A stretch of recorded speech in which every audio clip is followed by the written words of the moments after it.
अस्सलाम वालेकुम, welcome back to my channel daily job updates. आज हम बात करने जा रहे हैं ओवरसीज़ पाकिस्तानी फाउंडेशन में जो जॉब्स आई हैं उनके बारे में। सबसे पहले आपने गूगल पे लिख लेना है ओपीएफ जॉब्स। जैसे आप लिखेंगे देन इस तरह का इंटरफेस आएगा। जॉब अचीव के नीचे आते रहेंगे, यहाँ पे सिचुएशन वैकेंट इस पे क्लिक करना है। देन आप वेबसाइट पे आ जाएंगे। देन आप सिंपली स्क्रॉल डाउन कर रहे हो, यहाँ पर एडवर्टाइजमेंट ऑफिशियली तौर पर मौजूद है। ये असल में कॉन्ट्रैक्ट बेस पे जॉब्स हैं, इस्लामाबाद में आई हैं और 2 साल का कॉन्ट्रैक्ट है, लेकिन इसको एक्सटेंड भी किया जा सकता है, इसलिए अप्लाई लाज़मी करें। सबसे पहले असिस्टेंट डायरेक्टर, इसके लिए क्वालिफिकेशन चाहिए master degree in arts, commerce, business administration और पब्लिक एडमिनिस्ट्रेशन। उसके अलावा 3 साल का एक्सपीरियंस भी इसमें मांगा गया है। 35 साल जो है इसके लिए विद एज रिलैक्सेशन लिमिट रखी गई है 35 ईयर्स। उसके बाद इसके साथ स्पेशल अलाउंसेस भी होंगे, जिसमें हॉस्पिटल अलाउंस है, मेडिकल अलाउंस है, व्हीकल अलाउंस है, ठीक है। ये तमाम चीज़ें इसमें ऐड हैं। उसके बाद सॉफ्टवेयर डेवलपर की जॉब्स है, इसके लिए जो बेसिक स्केल वो है 7।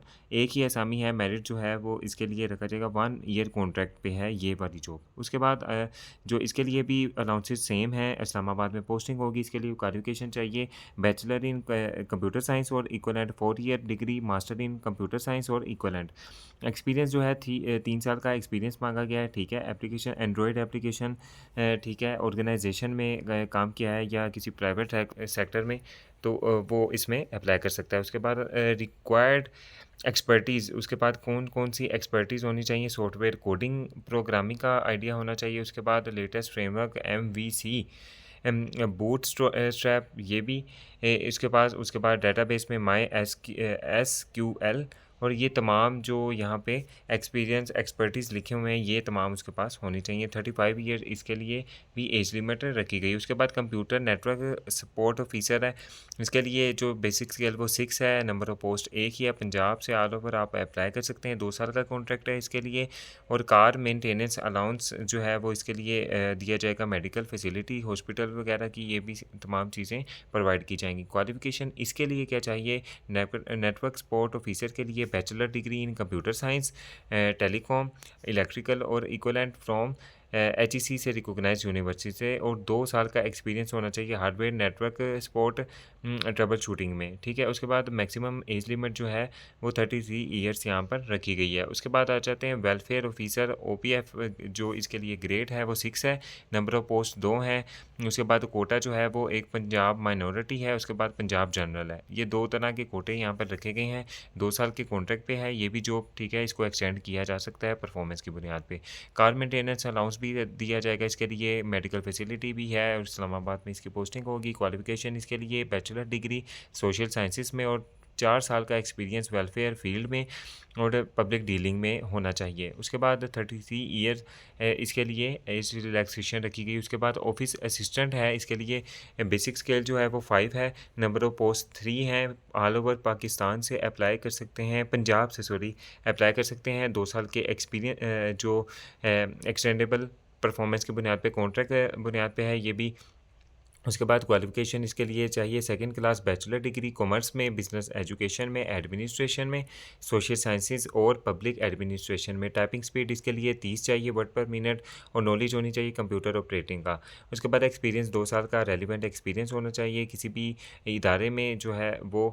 उसके बाद ट्रेनिंग कोर्स जो है वो आईटी ट्रेनिंग कोर्स जो है एमएस ऑफिस का, ये भी आपको आना चाहिए। एनआईटीबी की तरफ से आपकी ट्रेनिंग भी बाद में करवाई जाएगी। मैक्सिमम एज लिमिट इसके लिए 30 साल रखी गई है। उसके बाद सिक्योरिटी सुपरवाइज़र की जॉब है, इसके लिए एक ही असामी है, 2 साल के कॉन्ट्रैक्ट पे है, ठीक है। उसके बाद प्लेस ऑफ पोस्टिंग जो है वो इस्लामाबाद में होगी, ठीक है। उसके बाद क्वालिफिकेशन इसके लिए मैट्रिक चाहिए, इमीडिएटली फ़िट हो, स्ट्रॉन्ग हो। उसके बाद मैक्सिमम एज लिमिट जो है इसके लिए 50 साल रखी गई है। अब आते हैं कि यहाँ पर कौन-कौन सी कंडीशंस लिखी गई हैं। सबसे पहले उन्होंने कहा है कि जो एज आपकी कैलकुलेट होगी जब लास्ट डेट होगी, उसके बाद से आपकी जो एज है वो उसको कैलकुलेट किया जाएगा। उसके बाद एलिजिबिलिटी कैसे मेजर की जाएगी, आपके एकेडमिक रिकॉर्ड के थ्रू, आपकी क्वालिफिकेशन को देखते हुए आपको जो है इंटरव्यू के लिए कॉल, यहाँ पे शॉर्टलिस्ट कैंडिडेट्स को करके आपको कॉल्स आएँगी। उसके बाद है एप्लीकेशन फ़ॉर्म आपने फ़िलअप करना है, वो भी एप्लीकेशन फ़ॉर्म हम आगे देखते हैं वीडियो में, ठीक है। उसको कैसे फ़िलअप करना है और कौन-सा एप्लीकेशन फ़ॉर्म है, ठीक है। उसके लिए जो यहाँ पर मेंशन किया गया कि इन्फॉर्मेशन आपने वैलिड प्रोवाइड करनी है, जिसको बाद में वेरीफ़ाइड भी किया जाएगा। उसके अलावा यहाँ पे लिखा गया है कि फ़ेक अगर कोई भी एजुकेशन रिकॉर्ड हुआ तो आपके खिलाफ़ कार्रवाई भी होगी और आपको रिजेक्ट कर दिया जाएगा। इनकम्प्लीट एप्लीकेशन फ़ी जो है वो ड्यू डेट के साथ आपने अगर नहीं की, आपने फ़ी नहीं पे की या डेट के बाद, तो आपका रिजेक्ट हो जाएगा आपका अप्लाई। उसके बाद नो टीए डीए इसके लिए मांगा गया, यानी कोई भी आपको ट्रैवलिंग अलाउंस वगैरह नहीं दिया जाएगा। ठीक है। उसके बाद कंपिटेंट अथॉरिटी, अगर यहाँ पे लिखा गया है कि पोस्टपोन किया जा सकता है इस तमाम अमल को किसी भी स्टेज पे। ठीक है। उसके बाद आ जाते हैं कि अप्लाई कैसे करना है। सबसे पहले for applying against the post आपने क्या करना है, एप्लीकेशन प्रोसेसिंग फ़ी जो है सबमिट करवानी है 500 रुपये। किस अकाउंट पे, अकाउंट टाइटल भी यहाँ पर मेंशन किया गया है और अकाउंट नंबर भी यहाँ पर मेंशन किया गया है।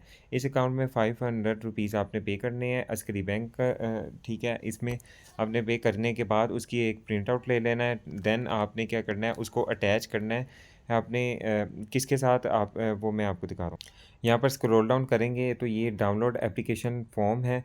यहाँ पर आप आके एडवर्टाइजमेंट भी डाउनलोड कर सकते हैं और ये ब्लू कलर का है, इससे आप एप्लीकेशन फॉर्म को ओपन कर सकते हैं। अब आप देख सकते हैं कि एप्लीकेशन फॉर्म जो है वो ओपन हो चुका है। इस तरह का एप्लीकेशन फॉर्म होगा। आपने यहाँ पर personal information, name, father name, CNIC, religion, nationality, gender. ठीक है। उसके बाद डोमिसाइल जो है वो सिलेक्ट करना है। यहाँ पर डोमिसाइल डिस्ट्रिक्ट लिखना है। ठीक है। अपनी एज कैलकुलेट करके यहाँ पर लिखनी है, ये ईयर, मंथ और डेज़ के साथ। ठीक है।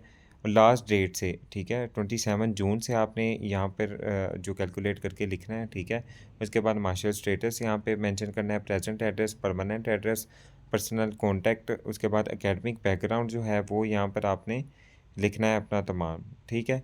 Institution, degree held, field of study, institution, duration भी यहाँ पे, और एंड पे CGPA लिखना है। ठीक है। तो इसको उसके बाद आपको कोई अवार्ड्स मिले हैं तो वो भी आप यहाँ पे मेंशन करेंगे। एम्प्लॉयमेंट हिस्ट्री है वो मेंशन कर सकते हैं। ठीक है। उसके अलावा मेडिकल एलिमेंट है, अगर आपको कोई भी डिसेबिलिटी है तो आप वो भी यहाँ पर मेंशन कर सकते हैं। उसके बाद डिसिप्लिन जो है, यहाँ पर जो माइनर सी डिटेल है उसको आपने फिलअप करना है। उसके बाद यहाँ पर आपने अपना सिग्नेचर करना है और डेट लिखनी है। देन आपने इस एप्लीकेशन फॉर्म को कहाँ पे सबमिट करवाना है।